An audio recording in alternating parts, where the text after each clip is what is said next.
tudo bem? Vamos continuar as nossas aulas de Geografia Física. Alerto vocês, novamente, acompanhem os vídeos, porque uma aula é continuação da outra. Se perdeu uma aula, às vezes fica difícil de entender algum conceito, alguma discussão que eu vou fazer aqui, tá? A aula de hoje é sobre domínios morfoclimáticos, tá? Essa é a penúltima aula, depois vou ter uma aula, a gente vai fazer uma aula de climatologia, clima do Brasil, massas de ar e tal. Depois a gente volta para a geografia humana, a discussão mais política, urbana, social da geografia em relação ao Brasil, Então, pessoal, vamos lá. Primeiro, o que é domínio morfoclimático, O domínio morfoclimático é a combinação de alguns elementos ali. E aí vocês vão ver um mapa aqui, que é o mapa de domínio morfoclimático,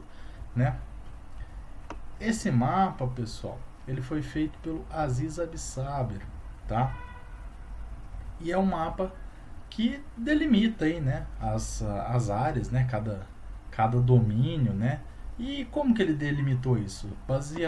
Baseado em algumas informações, que são as especificidades botânicas, hidrológicas e pedológicas do local, certo? Então, aí a gente vai ter, esses domínios aí que são Amazônico, Cerrado, mares de morro, a Caatinga, Araucária e as pradarias. E além desse vai ter a zona de transição, que vai ficar ali no meio, intermediar esses domínios, um e os outros.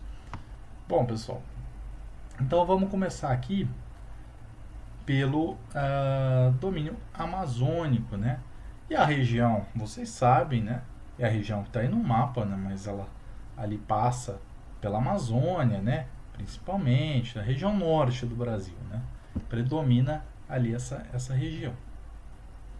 Então ele é caracterizado por ser uma planície, segundo as definições do Aziz Absaber, que era um professor da USP, tá? Fez vários mapeamentos, tem várias obras escritas sobre isso, certo? Vou pôr a foto dele aqui também, para vocês saberem quem é. Então é caracterizado por ser uma planície. Vocês vão lembrar que eu falei das classificações, das diferentes classificações. É uma planície, tá? Mas não quer dizer que toda a Amazônia é uma planície, você vai ter variação. Estou falando de domínio morfoclimático. Domínio morfoclimático amazônico é caracterizado por ser uma planície, certo? Possui terras baixas, um clima tropical úmido, uma grande diversidade de espécies, plantas e animais. O que ocorre? Frequentemente, pessoal, questões do Enem ou da FUVEST que vai fazer uma descrição do lugar. Olha, o local é muito úmido, planícies, predomina as planícies e tal, e ali tem muito cultivo de soja, a degradação ambiental é tal. Que domínio é esse? E aí vai listar vários domínios, certo? Que aí vai ter o Cerrado, vai ter a Araucária, e aí vocês vão ter que identificar, certo? Então, é importante vocês memorizarem, entenderem, compreenderem essas características de cada um desses domínios. Porque geralmente as questões que vêm dessa forma. A descrição, as características dos domínios e depois te pergunta qual que é, tá? Amazônico, domínio morfoclimático amazônico, principal degradação, retirada da vegetação natural da Amazônia para o início de pastagem ou plantação de soja também tem, tá? É uma das principais questões de degradação ambiental. Tem garimpo também, pode surgir esses elementos.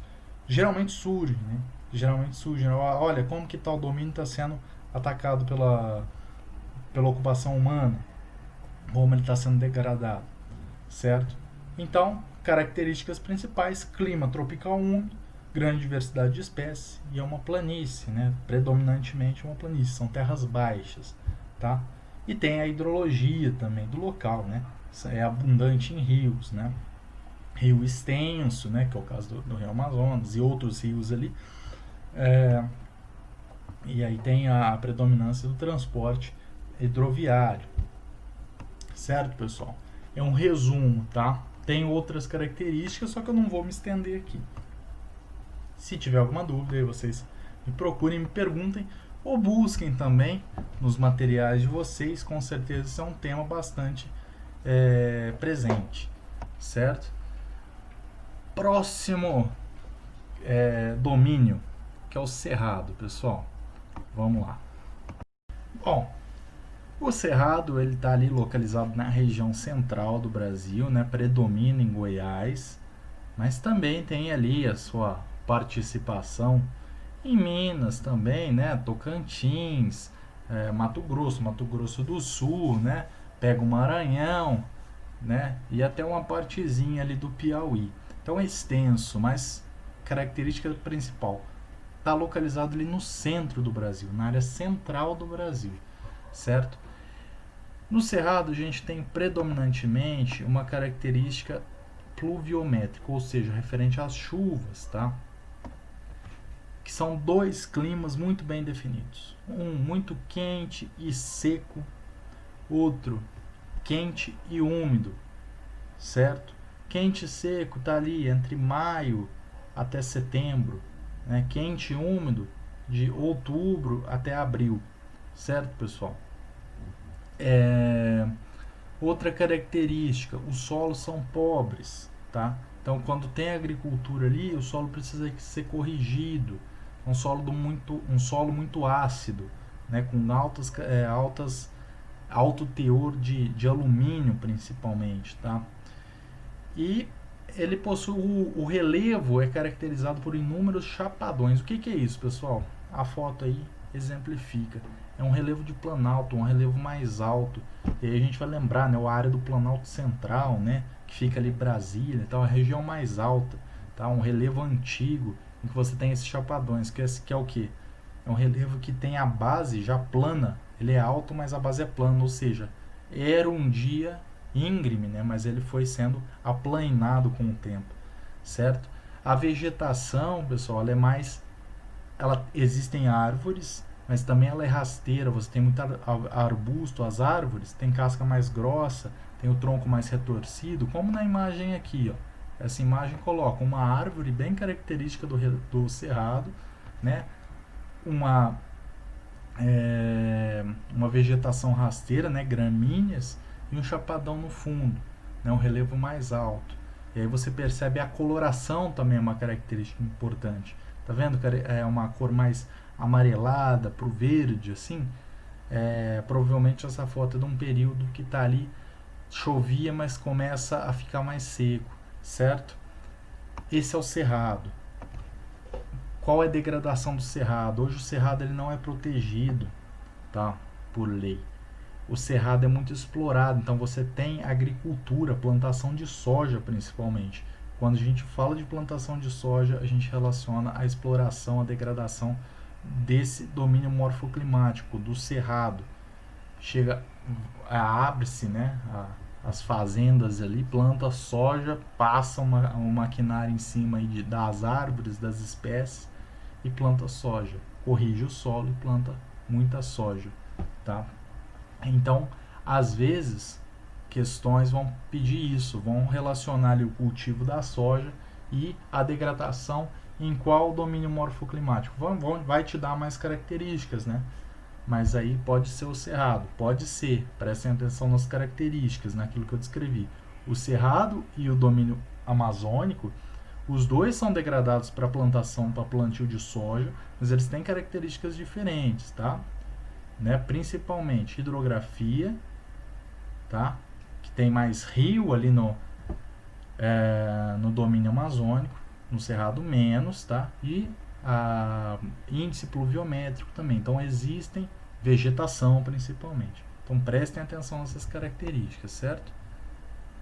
Pessoal, só uma dica aqui, já atalhando aqui no meio. Anotem, tá? Façam um esqueminha aí, vai anotando as principais características de cada domínio, acho que ajuda bastante. Outro domínio, pessoal, os mares de morros. Talvez esse seja mais conhecido de vocês. Mar de Morro, pessoal, está localizado ali na parte litorânea, interiorizando-se um pouco aqui no estado de São Paulo, né? Então ele vai do Nordeste até o sul do Brasil, pega praticamente o estado de São Paulo todo, é o domínio de mares de morro. Mares de morro por quê? E aí a foto vai falar para vocês o porquê, né? Parece um mar realmente bem irregular, né? Parece vários morrinhos assim, certo? Essa é uma paisagem bem típica ali da região do Rio de Janeiro, né? Tem bastante. E os mares de morro estão localizados na região que precede o litoral, né? Lógico que chegando ali tem a praia, ali é plano, mas que precede essa parte mais de serra. E aí as características são o quê? Chuvas abundantes, chove muito, por isso o formato arredondado.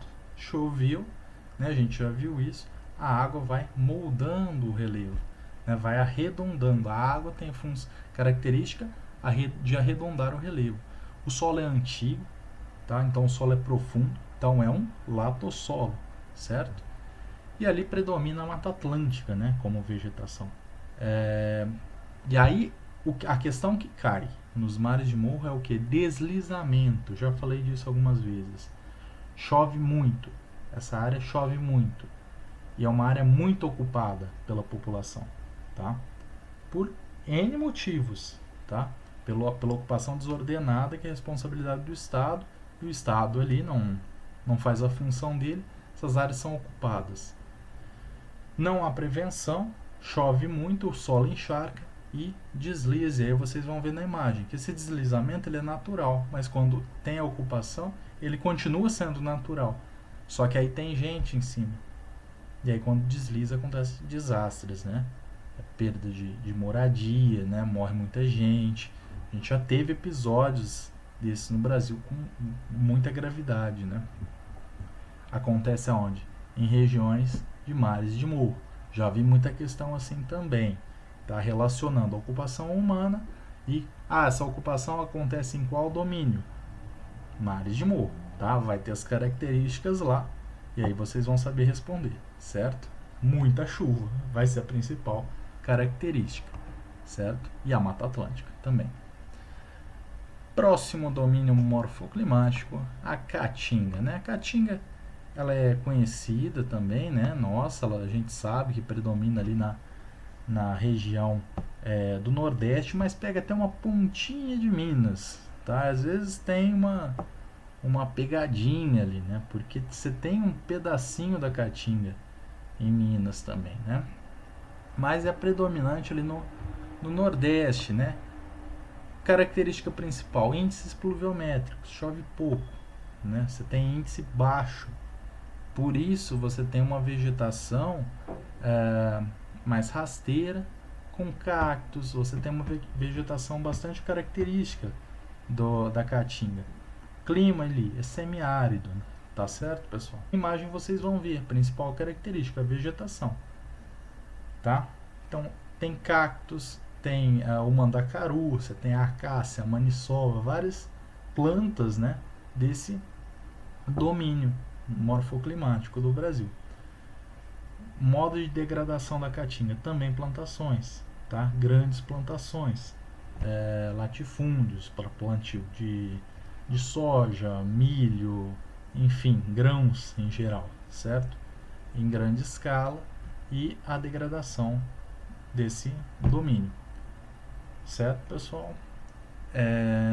Também é possível que caia questões relacionando talvez a transposição do Rio São Francisco com o domínio da Caatinga, pedindo para identificar qual domínio está relacionado à transposição do São Francisco, e aí vai te dar as características, né?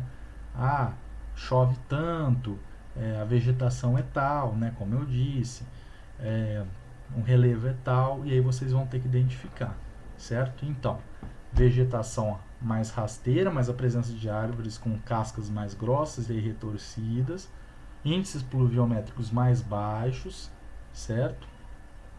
É o semiárido, a gente está falando do semiárido, a gente vai ver isso em clima. Principal degradação, plantações, né? Amplas plantações de grãos. E a questão da água ali é importante para a região. Resumir as principais características ali da Caatinga. Próximo domínio, pessoal, araucárias, tá? As araucárias estão localizadas, o domínio morfoclimático das araucárias está localizado ali no sul do Brasil. Paraná, Santa Catarina, né, interior de Santa Catarina, Rio Grande do Sul. Pega até um pedacinho ali do sul do estado de São Paulo. É a única mata de coníferas do Brasil, tá? Em que você tem uma mata de pinheiros. Então, essas árvores aí que tem na foto são pinheiros, né? Chamado araucária, a gente já viu, né? Às vezes a gente vê pela estrada. Não é a vegetação natural aqui de São Paulo, muitas vezes é plantado e tal. É possível encontrar. Depois eu falo por que é possível encontrar. Isso porque tem a ver com as áreas de transição. A localização desse domínio está caracterizado pelas baixas temperaturas, tá? Então, é uma mata de pinheiros, de coníferas. Geralmente, essas matas de coníferas estão localizadas em regiões que têm baixa temperatura. A região também apresenta planaltos, áreas mais altas, né? A gente percebe aí que no Brasil tem muito planalto, então estou falando de planalto toda hora aqui. A gente fala de planície quando fala da Amazônia e das pradarias, que é o próximo domínio. E índices pluviométricos estáveis, ou seja, você não tem uma estação seca. Você tem mais ou menos ali uma estabilidade, chove mais ou menos o mesmo tanto o ano todo, e você tem temperaturas mais baixas, com possibilidade inclusive de neve, tá? Áreas de serra, né? Em Santa Catarina, mesmo no Rio Grande do Sul, você tem possibilidade de neve, certo?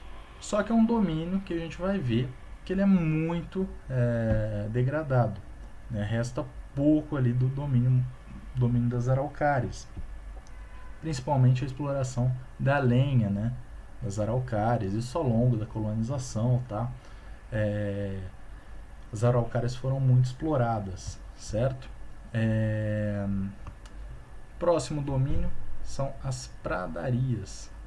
As pradarias estão localizadas no Rio Grande do Sul, né? Pega ali a pontinha ali, o sul do Rio Grande do Sul, e é um domínio de vegetação rasteira, né? E aí tem aqui em cima as coxilhas, que a gente chama, certo? Uma vegetação naturalmente rasteira, né? Que aparentemente parece um pasto, tá? Feito, mas não, é natural, e que por consequência vira pasto, né? Cria-se gado ali, certo? E aí, deixa eu pegar aqui mais as características. É chamado também de pampas, tá? Pampas ou campos sulinos, os nomes são esses. Coxilhas também, né? Se usa. O relevo é baixo, de 200 a 400 metros, pessoal. E apresenta ondulações, como a gente vê aí na imagem, né? E aí cria-se pastos, e aí tem a ver com a degradação. Outra coisa, tá? Predomina ali o clima subtropical, ou seja, temperaturas mais baixas, certo? Pessoal, aqui cria-se muito pasto, muito gado. E aí, o pisoteio do gado, conforme o gado vai pisando, esse terreno vai se degradando, ele vai ficando arenoso até, e vai perdendo as suas características. Então você tem um grave problema de erosão nesse terreno, um grave problema de degradação desse domínio morfoclimático das pradarias. Já vi questão assim também, tá? Falando, né, do tipo de ocupação, do tipo de atividade econômica e a degradação desse domínio, tá? Então fiquem atentos. Ele é mais fácil de caracterizar, é mais difícil você confundir, né, o domínio das pradarias com os outros, porque a ondulação do relevo é uma planície, então dificilmente você vai confundir com o amazônico e tal. Não tem, a vegetação é rasteira, né? Você tem pequenos arbustos, e é uma planície, então se diferencia também do cerrado. Você cria muito gado, né? Tem muito pasto, certo? Um clima mais frio também, certo? Resumir aqui também. E aí a gente tem uma outra área que são as áreas de transição. Significa o que, pessoal? Que nesse mapa que eu mostrei, Tem os domínios, né? As áreas coloridas aí são os domínios, mas não quer dizer que tem uma fronteira falando, olha, aqui é um domínio, aqui é outro. Não é isso, né? Não tem isso, né? Como os estados, né? Ah, a partir daqui é o Brasil, a partir dali é o Paraguai. Não. Você tem os domínios, mas essa área em amarelo, vocês estão vendo, é a área de transição. Significa o quê? Nessa área você encontra espécies de um ou de outro domínio. Tá? Então, se você está ali entre mares de morro e cerrado, ali na fronteira mais ou menos de São Paulo, né, que coincide, você vai encontrar ali ainda relevo mais ondulado, que é característico do mar de morro, um índice pluviométrico alto, mas você vai encontrar vegetação e espécies ali do cerrado. Tá? Isso porque é uma área de transição. A mesma coisa da araucária com as pradarias. Né? Vão ter as araucárias e de repente começa a ficar mais... primeiro você começa a descer, né? Porque vai virando uma planície, e aí a vegetação é mais rasteira, né? Tem uma diferença. Por quê? Essa é uma área de transição, tá certo, pessoal? Mesma coisa ali, domínio amazônico e domínio do cerrado. Entre um e o outro tem a área de transição, ou seja, tem espécies do cerrado, tem espécies do domínio amazônico, certo? Espécies de vegetação e de animais, você tem também variações de índice pluviométrico, tá? Você fica ali entre um e outro, por isso que é uma área de transição. Certo, pessoal? Acho que eu falei tudo, eu tentei ser breve, tá bom? Para não cansar vocês. Aqui está um esqueminha que é uma palavras para resumir cada domínio. Acho que ajuda vocês, tá? Dúvida, me procurem, eu fui bem rápido e resumi bastante, então eu acho que eu pulei algumas coisas, alguns detalhes que talvez sejam necessários aí. Então depois vocês me perguntem, tá bom? Um abraço e bons estudos.